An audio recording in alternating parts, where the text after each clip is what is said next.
A welcome sign is the first thing your guests see when they walk into an event, and the right one can instantly elevate the whole night before a single guest even sits down. This one was built for a wedding, but it will perfectly fit any event. It's also fully collapsible, so it breaks down easy and travels well in pretty much any vehicle. And the best part, it's really easy to make. In this video, I'm going to walk you through the whole process, step by step. I'm starting with a half-inch birch plywood. That's what I use basically for all my decor. I start with a full sheet, and I've got my notebook with all my sizes next to me, so I can just follow along as I go. Here is what I usually do when I get an order for a new piece of event decor. Most of the time, event decor is something custom, and you don't always have a PDF sitting there ready to go. So you have to plan ahead. Figure out your sizes and measurements before you cut anything. And most of my orders, honestly, start with just a screenshot from a client asking me to build them something. So here's my process. I grab my notebook and just start sketching the item out so I can get a feel for it. Get my imagination running on the sizes and how it's gonna be assembled. It actually helps a lot if you picture a person standing next to the build. Gives you a much better sense of scale. So once the planning is done, this is what we're building first. The base for the welcome sign. It's really just a box. All you need is 5 pieces of plywood cut to size, a top, front and back, and 2 side walls. Everything comes out of the same sheet, and altogether this whole build only takes 2 sheets of plywood. So I start by putting my measurements down on the plywood before I cut anything. And here is a little tip I like to use. Keep in mind, I'm not building furniture here, this is a bit different. So I got my own routine for these builds because speed really matters here.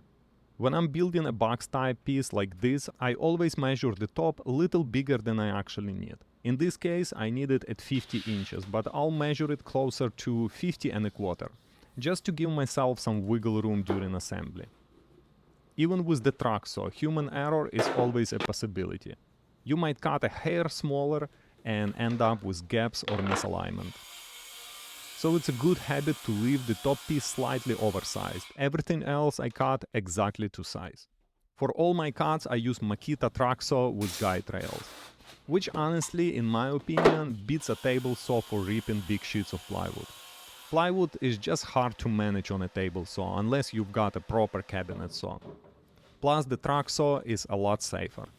You could build an entire event decor business with just this one tool.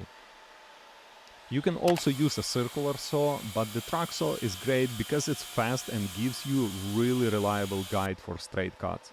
Okay, after finishing the side pieces, all my pieces are cut and ready. And here's everything laid out, ready to start assembling.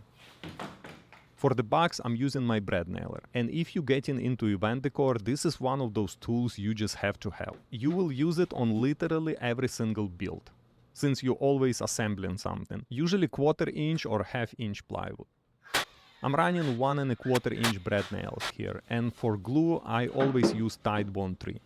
These little corner clamps also help a ton, since I'm working by myself. They let me clamp pieces together before I secure them with nails. This part is really easy, it's just a box.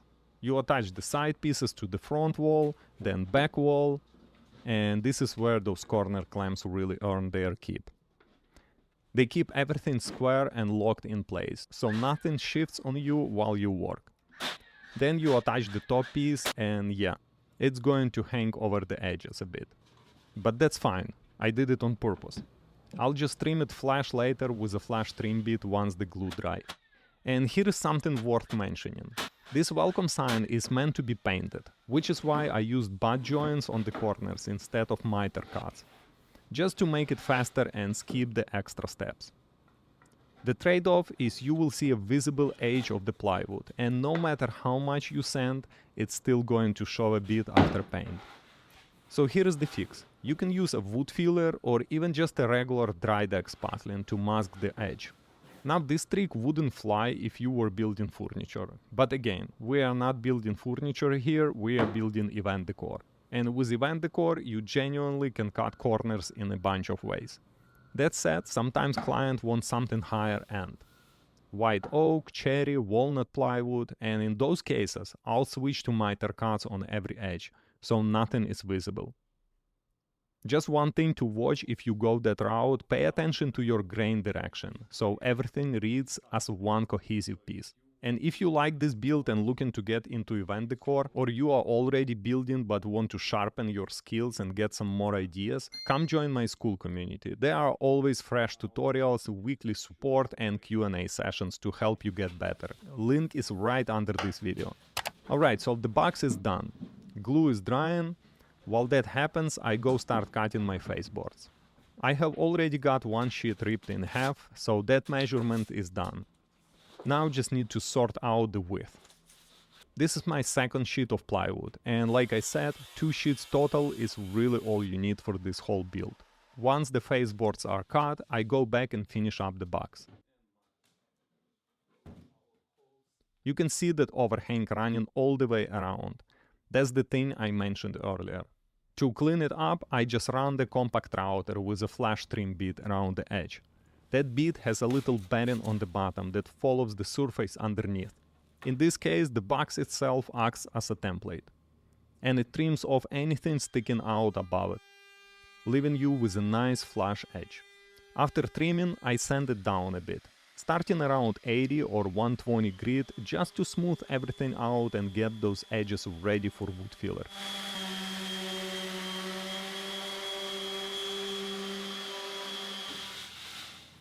Okay, now after we're done sanding with 80 grit sandpaper all of the corners right here, it's time to fill up these little holes and imperfections. For the filler itself, you've got options. All the small nail holes you can just fill with regular heavyweight spackling. That's plenty for event decor. But for the bigger gaps and edges, I would actually recommend a real wood filler. I use Goodfella. It's solid, it's easy to work with, dries in few hours and sands really clean. So I just go around and fill in all the nail holes, all the little imperfection, and hide those plywood edges so they won't show through the paint. While that's drying, I finish up the faceboard itself. First, I measure out a section that will be hidden inside the box. On the top part, I will attach a frame. I'm using 1¼ inch trim for this. For the miter cuts, I normally use a miter saw, but since these videos are for beginners, I'll show you the alternative option as well. You can just use a square and a handsaw to cut your corners at 45 degrees. It's a little longer and maybe not that precise, but it works. To secure the trim, I use tiny 5/8 inch brad nails. Nothing longer or you risk poking through the 1/2 inch plywood. Glue it, nail it, starting from the bottom, work your way around the whole board, and just like that, the faceboards are ready. Okay, now the wood filler is dry, so it's time to sand it again. If you want those edges looking clean after paint, go easy here. Don't sand it too aggressively and skip the harsh grits. Something like 180 or 220 is enough, just to flatten it out without stripping away too much of the filler. And also on every piece I build, I go around and knock down all of the edges a bit with a sanding block. Keeps everything comfortable to the touch and helps avoid splinters. Last step is cutting the slots for the faceboards. For that I use a 1/2 inch straight bit in my compact router, which is perfect because it matches the exact thickness of the plywood, so there is barely any measuring involved. I just make one pass for one faceboard and one for the other, and it's precise right off the bat. To guide the cut, I build this little jig. You can screenshot it and recreate it yourself. It's genuinely simple, just some scrap wood. It lets the router glide straight through and make a clean cut every time. So I clamp the box down to my workbench and make the cut.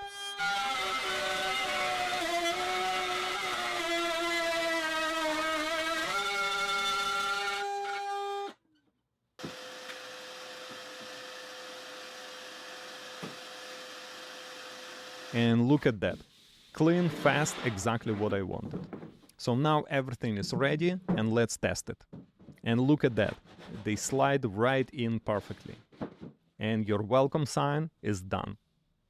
Look at how those filled edges turn out. Once this gets painted, none of that's going to be visible.